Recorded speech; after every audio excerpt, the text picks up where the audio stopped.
19 डिसेंबरला राजकीय भूकंप होणार, देशात मराठी पंतप्रधान होऊ शकतो, माजी मुख्यमंत्री पृथ्वीराज चव्हाण यांचं वक्तव्य.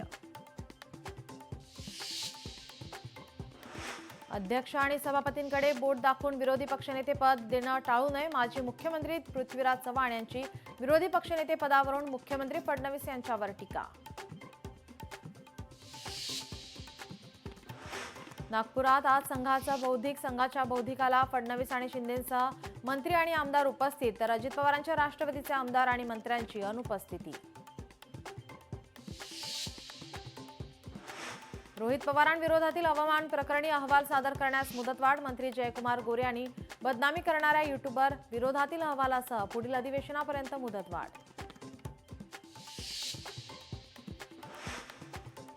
हिवाळी अधिवेशनाचा आज शेवटचा दिवस, विरोधकांनी मांडलेल्या अंतिम आठवडा प्रस्तावावर उपमुख्यमंत्री शिंदे आज उत्तर देणार.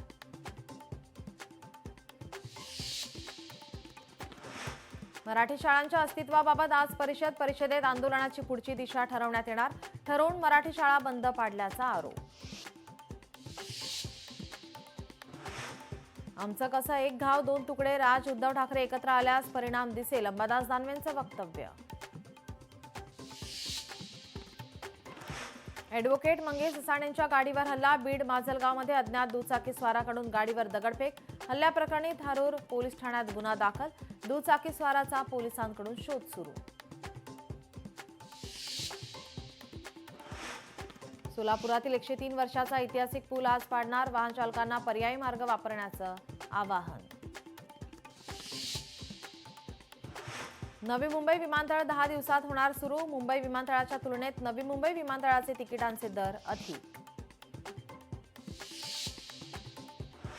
SIRचा निषेध करण्यासाठी आज दिल्लीत काँग्रेसची रॅली, राहुल गांधीही रॅलीमध्ये सहभागी होणार.